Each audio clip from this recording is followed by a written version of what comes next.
The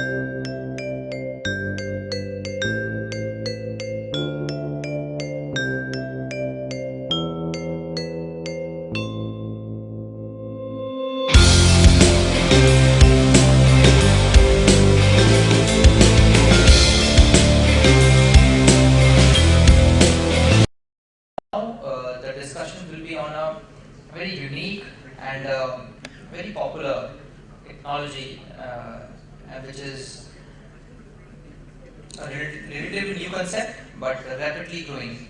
And the disruptive potential of this technology is widely claimed to equal that of the early commercial internet. So, it is blockchain technology, and this panel discussion will be enabling having a holistic vision into the trending subject with an effective viewpoint from eminent stakeholders about the next big thing to happen in this segment. And for this panel discussion on blockchain technology, the moderator is the program chair himself, Mr. Shiv Kumar Bhasin, Chief Technology Officer of State Bank of India. Do we have sir here? Okay. I request my team members to please get Mr. Bhasin in the hall.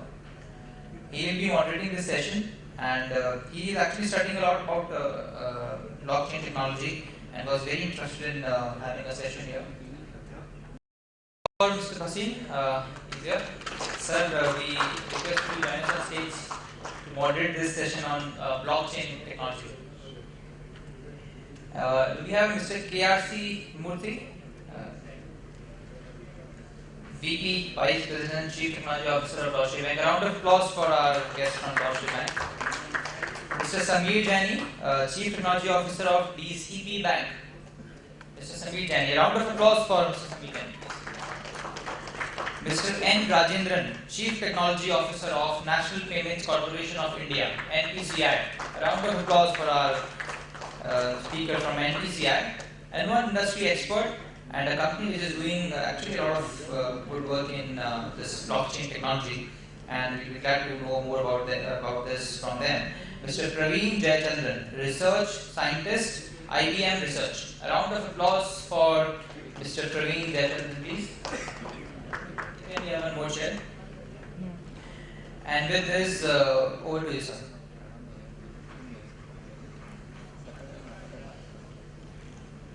I hand over the session to Steve.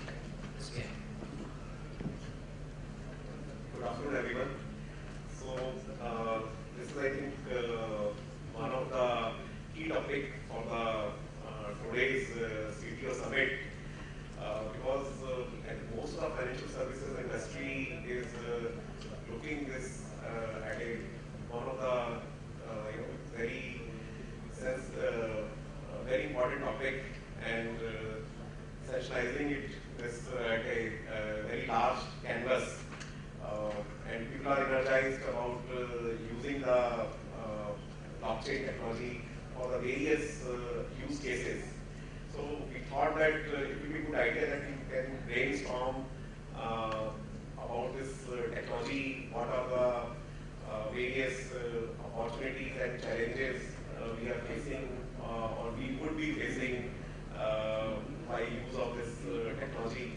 So we have got a very good panel here. We have a industry expert, and we have got a people from the global bank teams, and we have got one of the payment provider scheme owner in our panel, and we have got the two Indian domestic banks working in the domestic market.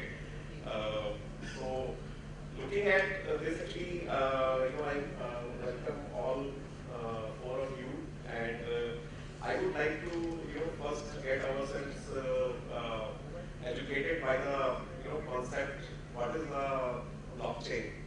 So I would like to ask this question from Praveen, that if he could elaborate on what is blockchain.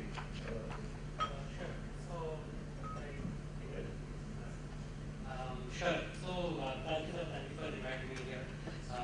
So blockchain, to put it short, it's a new paradigm for transaction processing.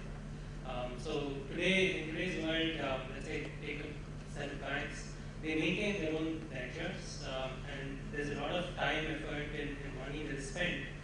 in just reconciling these ledgers against each other.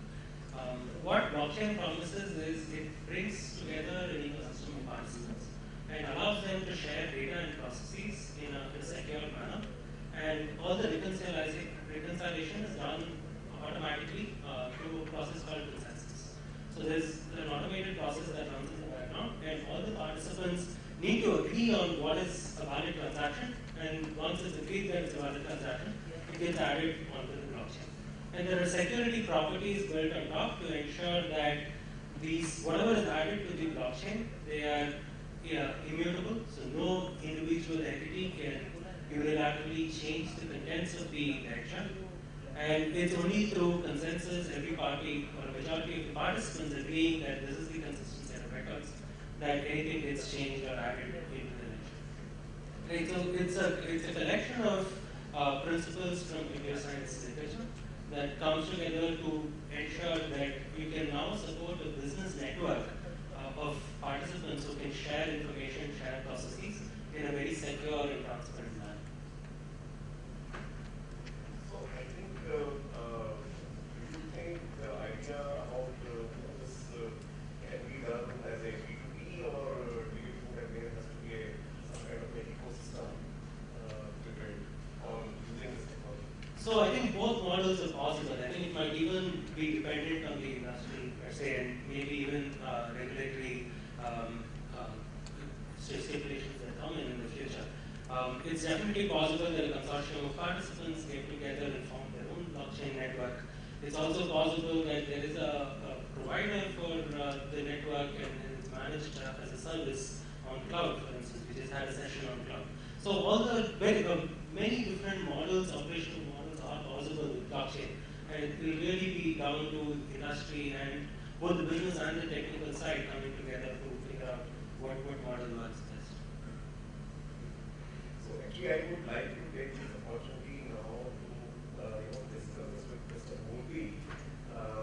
He being on a global market and working in a global bank, there are various kinds of global transactions, be it as a global trade or global cash management requirements and various kinds of global payments instruments and tools are in place.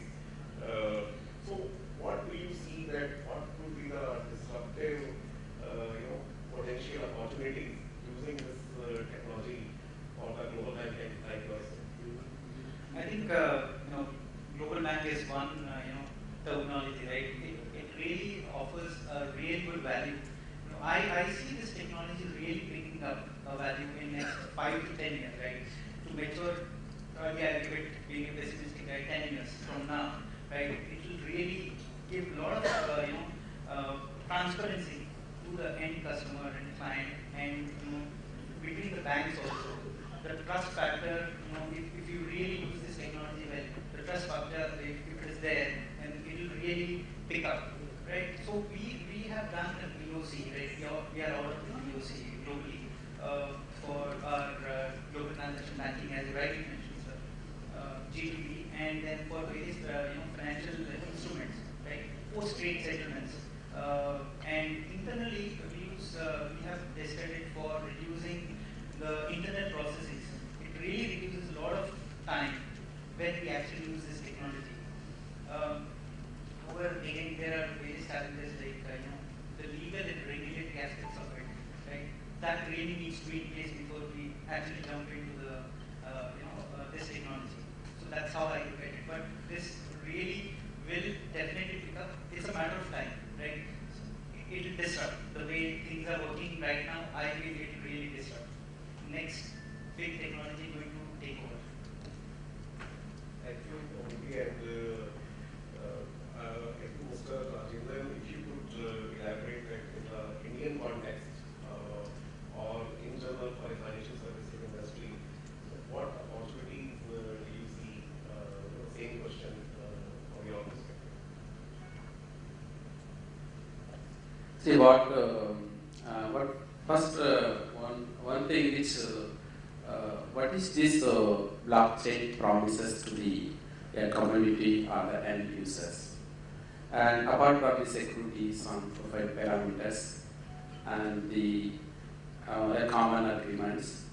Then one more important thing which insists that if any transaction happens, it is irrevocable. So how do you reach that stage from the current infrastructure or the current system to that level? See, we all are moving, we wanted to, everybody are talking about digitization. Even if first you get into that digitization stage which you are talking, also it is about the creating a confident level and the a secure transactions. So these parameters, when it comes, when first of all current system, if you, what we are talking about things, t plus 0, we already started some of the things, t plus 1, t plus 2, t plus 5, even the payment systems talks about t plus 1. Maximum we do it t plus 1. But really how the banks get reconciled within the system, that is it varies from bank to bank. And if you wanted to get into the blockchain level, first we have to prepare our infrastructure to, and any transaction coming into the system, you should get reconciled immediately. If that level reaches, and maybe to reach that level, the blockchain technology also will help you. That's what just we are hearing from the what is their POC and experience. So that's why just what is the things which we all are started talking about, but we also need to prepare to meet such kind of challenges. I think that is what I just wanted to start with my initial remark. Any opportunity do you see in terms of like NPCI as a scheme owner, in the payments world, how can important opportunity in terms of making the payment like as we look at this technology, it removes any intermediaries. So you can have settlement P2P. There is no intermediary required. So do you see this as a challenge for a NPCI if somebody is using this technology for the payments? So there is no settlement scheme kind of a intermediary required. Do you think that it will pose a challenge to NPCI? I don't think immediately. So, but what I see the things, we all are working together. Even it is again a collaborative effort. It is not going to be only an NPCI, it is not going to address that one. The ecosystem, we already, everywhere we need to take a regulation and the customer acceptance and the big banks and or any bank payment system which is involved, not on ecosystems, and everybody need to get into the collaborative efforts. So we are not seeing this as a threat, but as a blockchain technology, can we use this technology to start with initially to a non-financial services? Then once you get a maturity, then you can also introduce the financial services. That was approach which I see the thing. One thing which I have learned from all of you is maybe in the last 15 years I was just working all of you with you very closely. The awareness and confidence level is first to build for any product to success. So for that, this is the non-financial services, maybe one of the startup to start like a KYC or something else. Then once you get a maturity level and the adoption will be very easier. Yeah, I think very well said. I think eKYC is one of the prominent use case, and since we have now Aadhaar-enabled KYC, which Dr. Sanjay in the morning as well was quite a bit marketing about being an Aadhaar owner. So I think this will definitely improve the Aadhaar-enabled services. If we can look at the use cases, either Aadhaar-enabled payments or Aadhaar-enabled KYC,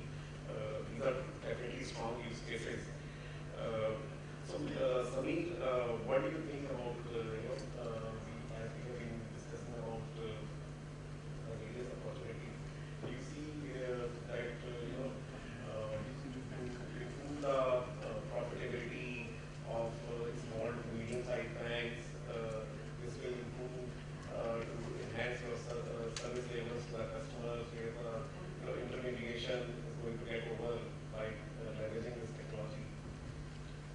I think sure. My perspective is like this. Somewhere we will, as we are small bank, we are local Indian bank, DCB. So when I look at Deutsche Bank or Barclays, they are worldwide presence. So today most of us operate through them for any remittance kind of transaction or anything like that, remittance and all, right? So I hope when it happens, we don't need them, right? So to that extent, we will save money, and then finally, who saves money is the customer, right? So today, when the remittance happens across the world, there's tons of money which is getting lost in this kind of intermediaries which exist in the world. So incidentally, my knowledge of blockchain is not great, and it was zero few 6 months back, 9 months back. So I met a guy who's running a blockchain company, and he left his job and he's running a blockchain company for remittance business. And he says, I can cut down your remittance cost to almost zero, and we can figure out how it has to be done, because we convert in one side from, let's say, rupee into Bitcoin, and on the other side, Bitcoin into dollars, and your remittance charges will dramatically come down, right? Now, think about it. Today you need a Swift Alliance box, and you need all the chains in between and to make it happen. So, my sense is, for all of us, like bank like us, we'll obviously benefit. Finally, it's customer. So today, customer expect least cost, actually zero cost. Today, IMPS is almost zero cost, right? So we are looking at zero cost. This is what it will provide. Now, it will never be zero, because otherwise, how will we make money, right? So we have to make money. To that whatever extent there is a wastage in money, that has to go away. Now, use cases can be remittance very clearly. 100% we should be looking at it. But beyond that, I'm sure trades can be codified. So trade finance can surely be a one use case which can easily be picked up right now and start working on. Another basically a slightly difference of opinion with Modi. My perspective is that while we may want 5 to 10 years, fintechs will not use that 5 to 10 years, because while we think about core banking upgrade and blah blah blah, they are not thinking in that direction. So they are trying to upgrade and implement that kind of technology. So I think my sense is that it is much lesser than that. It can be 1 to 4 years, 1 to 3 years. We will have a dramatic change in the use cases coming up. And how we can do it, we're just thinking through. All of us can collaborate together to make it happen. So banks can collaborate, fintechs can collaborate. So that's how we should protect it. Very much, I think that's right. Unless the ecosystem is built, the survival of this technology could not be within one organization. So definitely we have to build the ecosystem using the blockchain technology. That's where we can bring the disintermediation and have the more efficiencies in the banking process could be brought in. Looking at the similar line as we see that there is an opportunity, and you look at that maybe a long term, but do you see that as a challenge that this may cause any kind of a operational challenges? It will take away some operational flexibility today which we have in our various settlement processes, or in a nutshell, that what challenges do you see by adopting this technology? And partly, do you see that it is just a hype, it will die down in the short term or over a period of time? No, definitely, I don't see it as a hype which will die down. It is budding, right? It will definitely take over. When somebody has his views that it will pick up in 3 years, yes, there are fintechs involved which are competing to roaring to go and get on to the new technologies and provide whatever. But yeah, rightly mentioned, there are quite a few operational issues which this will take away. At the same time, it will throw some challenges to the banks also, right? It will reduce the commissions. It will reduce the revenue also. Somewhere you have to take a hit. You have to balance it out, right? But however, you have to see where you can use this to your betterment, and how you can improve your business based on this transparency. and come with new business opportunities, right? New models of doing business. That's how I look at it. Every technology will bring a challenge, right? You have to live up to that, right? Today, fintechs are throwing up various challenges to the legacy banks, right? So, from that perspective, there will be new technology after blockchain which will come up. Again, it will throw a new challenge. You will have to overcome and then stand up and build up your own business. Otherwise, you are like out of business. That's how I look at it. I think very well said. I think definitely, and all new things actually we have to look at it, given the new disruptive world of the digital transformation. We definitely need to evaluate it critically. May not be feasible now, but I will be coming to you anyway. So I think the next question is to you only, as Murthy has hinted that there are going to be some commission losses or because of disintermediation. And what impact do you see, like being a scheme owner, what challenges do you see coming across, or any kind of a financial impact will be there if suppose you are anyway a scheme owner, but if you are fee and IMPS, all these schemes are now you are owner, so you can evaluate and what will be the impact on visa and master as well. What do you foresee any challenges and impact on master with other scheme owners? Actually we are not only a scheme owners. There is multiple other things for cost we do clearing houses and the Bharat bill payment and the automatic clearing, security clearing, everything we are doing. Apart from the processor, clearing house, then scheme. There are three titles we carry on.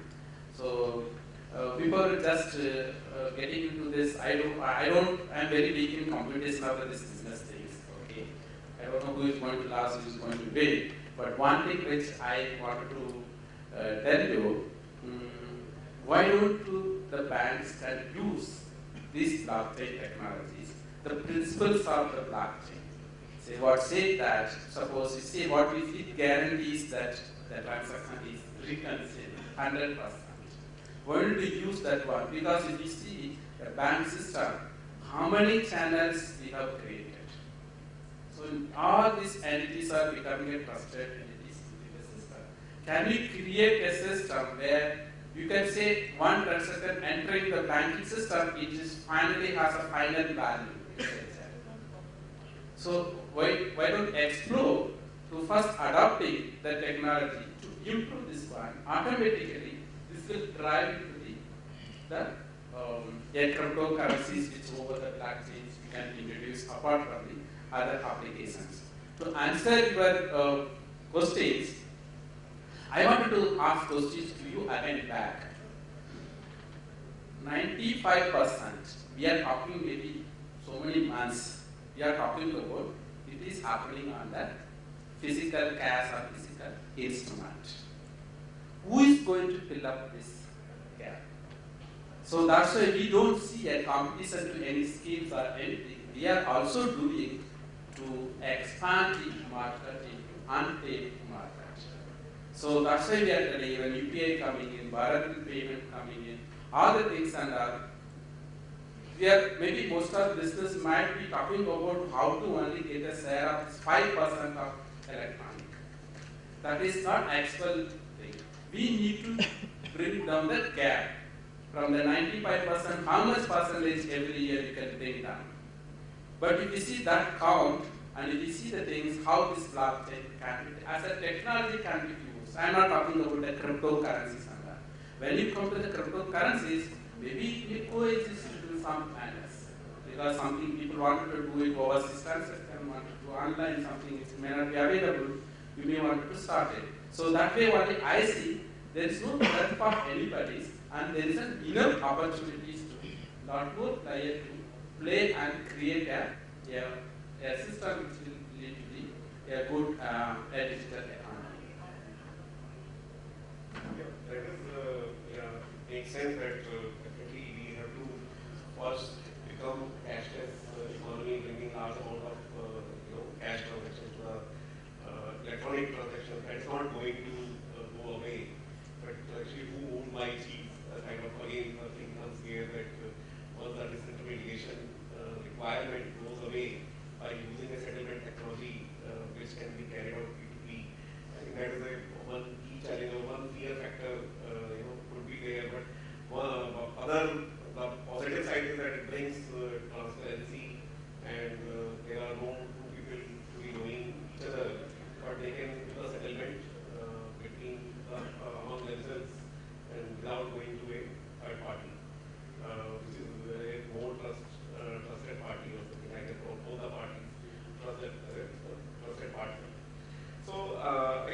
definitely these are the areas we are looking. And Samir, anything you would like to add? Any challenges? I think challenges is just one. Lethargy. We just need to make it happen. So we need to start from somewhere.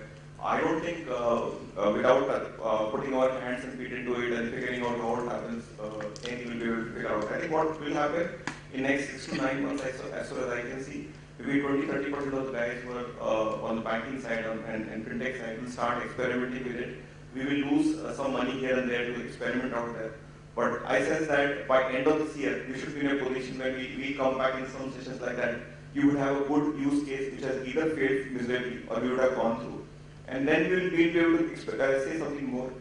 I recall, I just go back in history around 16, 18 years back when we had internet banking being available, so-called digital world. It was not heavily used. So it remained, in a sense, remained a low-level job. I don't think any senior guy in any company was ever bothered about it. It went up and then up and up, and now it has become a CEO and chairman kind of discussion. I think good news about blockchain, it's starting from there. So whatever happens, it will happen fast, and if we can create a use case which generates low cost and zero TAT, I think that will create value. That's where the blockchain comes in. Maybe blockchain may not be successful, but equivalent technology will come, which will take care of this kind of gap. Yeah, I think that's it, because the top-down order may bring victory, and this technology may survive, as you mentioned, faster than where the bottom-up kind of innovation is happening.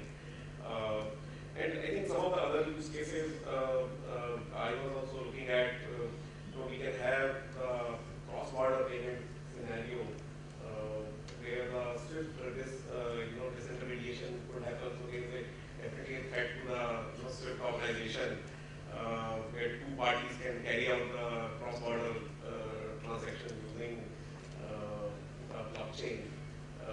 And similarly, we are looking at few trade finance areas where the blockchain could be implemented. And these are two key use cases I see as of today. And eKYC, given our Aadhaar, securing the Aadhaar database, is one of the potential use case.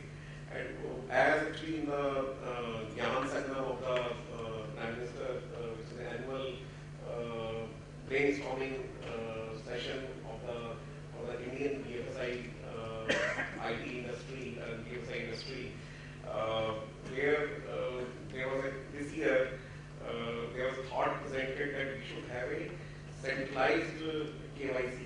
We should have a centralized AML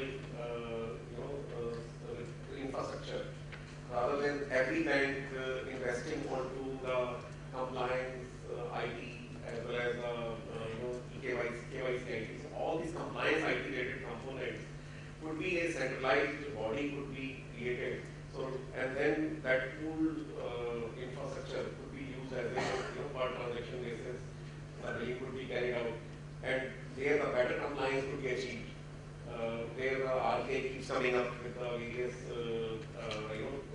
liability guidelines, and that's where I think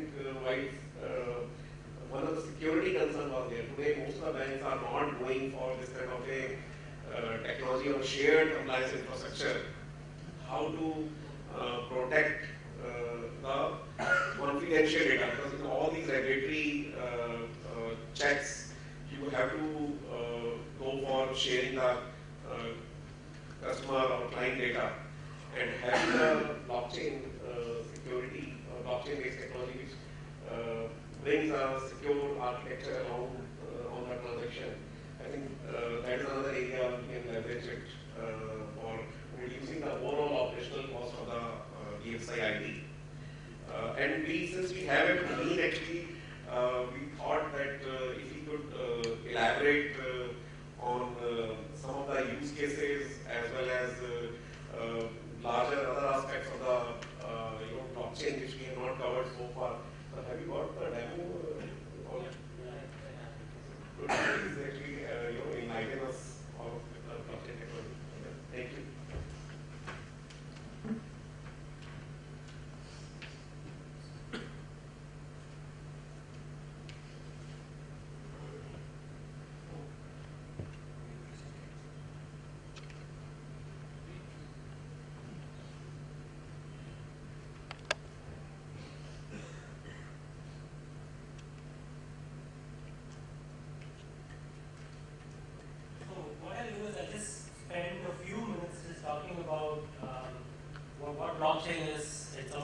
aspects of it, some use cases that we've been dealing with. And finally, I'll just wrap up with a quick 5-minute demo of one of the proof of concepts that we've developed. Possible, I don't know whether you have got all that in your current demo or information. I think in Singapore you had a very successful use case with HSBC and Bank of America. Yeah. If you could cover in a few words. Let's talk about that as well. Sure. So I think we talked about what blockchain is, but I just want to show this picture where in today's world we're really talking about entities, participants talking to each other through point-to-point connections. And that's kind of what the internet enabled about 20, 30 years ago. It really made connectivity very, very simple. It made data and process sharing simple. But now we're going to the next stage where you can actually get to an ecosystem of participants, not just a point-to-point connection, multi-party transactions to happen in a secure and transparent manner. So we're going from the picture here to a picture like this, where people can interact with each other in a secure, transparent manner, where you can guarantee things like immutability, finality of transactions. As we talked about, no one can modify the past history of transactions and so on. Okay. So the other, I think, the point that also came up is about payments, cryptocurrency, Bitcoin, and such.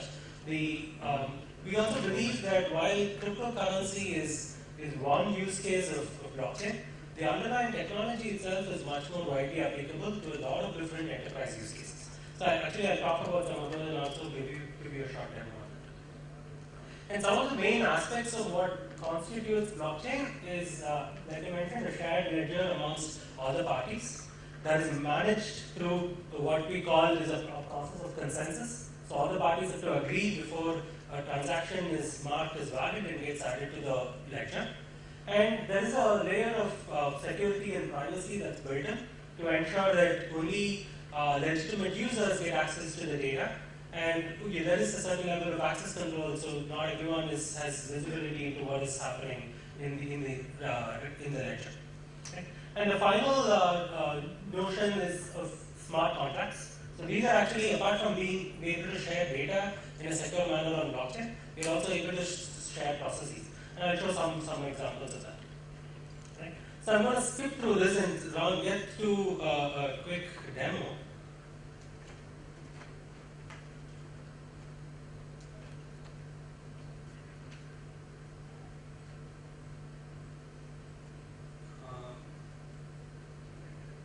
Okay.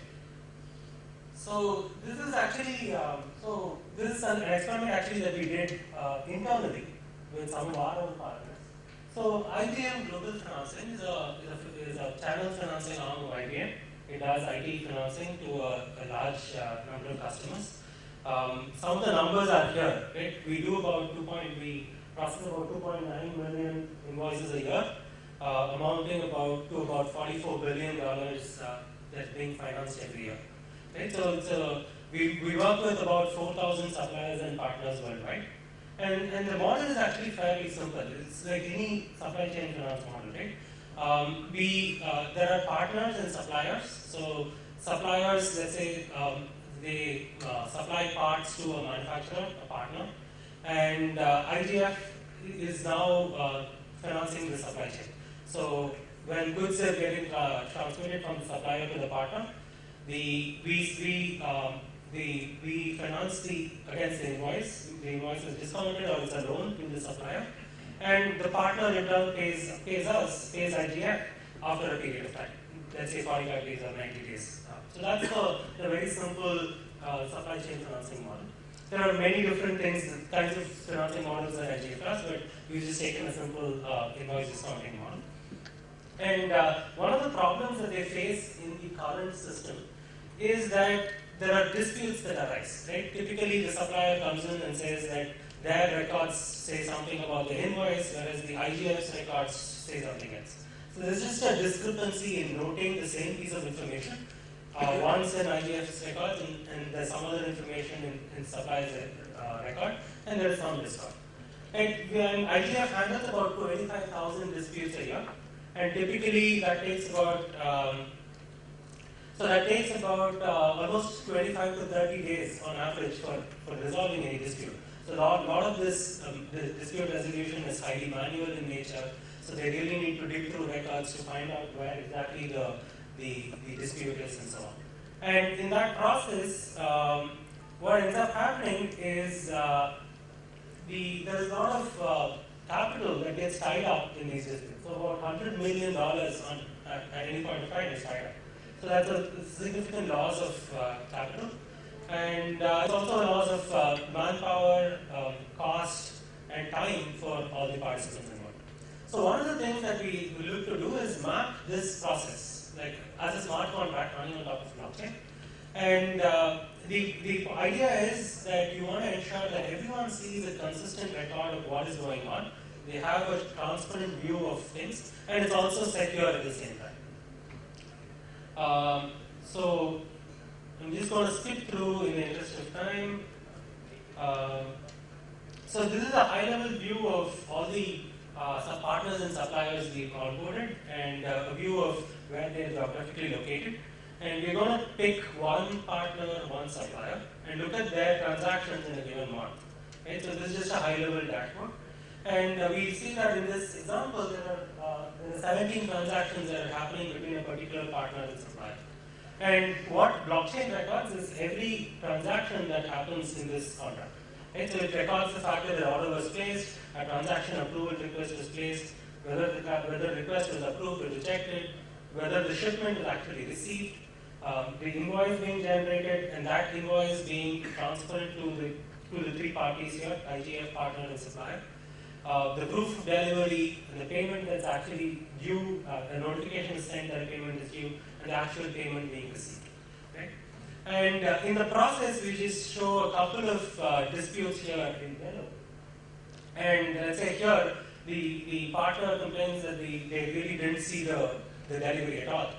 But then there is a record on blockchain that everyone has access to that says that this is the proof of delivery that, let's say, a goods received note or something was in fact generated. So a dispute, even if it arises, first of all, we can reduce the number of disputes that arise. And even if it arises, we can significantly reduce the time it takes to resolve those disputes. Okay? And here is another thing about the tax status and so on. So that's the overall demo. Right? The idea is to improve the security, transparency of transactions recorded on blockchain. And it provides a shared view for everyone. And it also provides an auditable log that is tamper-proof, resistant to fraud and so on. Okay? So that's a quick example on the IGF demo itself. So the other one that Mr. Bhasin referred to was a POC that we did with a couple of banks in the Singapore region. So this is in the area of trade finance. So what we did there was map a couple of LC, letter of credit workflows on blockchain. And we showed that blockchain can significantly revamp, or you can rethink the way trade finance works. Right? So you don't have to, for instance, one of the things you can eliminate is a lot of the checks that are being done by the banks are typically repeated by both the importer bank as well as the exporter bank. And some of those checks, if they can get automated and brought as smart contracts on blockchain, you can significantly reduce the redundancy, the time taken for the process to execute, and the cost of financing itself. Okay? So, and it also improves the visibility that the end customers get. So, for instance, one of the pain points that we heard from banks is, let's say the importer calls and asks, what is the status of my letter of credit? Or the exporter calls, I've submitted my documents against a letter of credit, what is the status? Has it been approved? And so on. Right? So now the exporter can be given instant visibility into status of the transaction across the network of the ecosystem of participants, and you can significantly reduce the cost of operations of trade financing. And fundamentally, we believe that trade financing itself can change the way we work with these processes, LC or any other trade finance instrument. We can completely rethink the way it works and significantly bring down the cost of financing. Bring down the errors, bring down fraud, all those things. And the good thing about all of that in the Indian context is that when you bring down the cost of trade financing, you automatically increase the gambit of enterprises that can now offer financing. So you immediately open up financing to a large sector of small and medium enterprises that are currently not leveraging trade finance. Right? They're just probably using an open account, for instance. Now, a large section, if trade finance costs are lower, they may choose to come to a bank and leverage the trust and reliability that a bank provides. So that's kind of the kind of POC that we did with a couple of banks in Singapore region. Thank you, Praveen. It was a very so with this, actually, I think we have learned at least at high level basic concept of the blockchain, and I'm sure next time when we meet in another panel discussion, we will be discussing that these are the POCs we have carried out. We are looking forward to work with various fintechs on the blockchain, and as you could see, the bankers, including the payment providers, are quite excited about leveraging this technology to improve the process efficiencies and the cost of servicing the customer and bringing down the cost to customer. So thank you to the entire panel for utilizing their best a very important time frame with us and giving us such a important time of the day to this panel. And thank you all for listening us patiently. Thank you very much. Thank you very much, Mr. Shiv Bhasin, the executive moderator and the eminent panelists, and also to Mr. Praveen for a very wonderful presentation on blockchain technology. I request the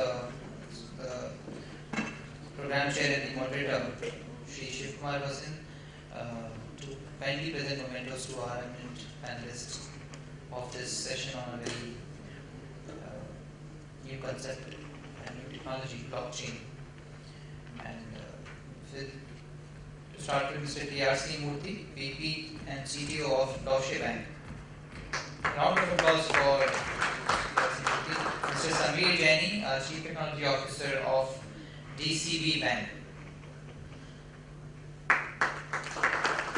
Mr. N. Rajendran, Chief Technology Officer of NPCI, National Payments Corporation of India. And Mr. Praveen Jayachandran, Research Scientist of IBM Research.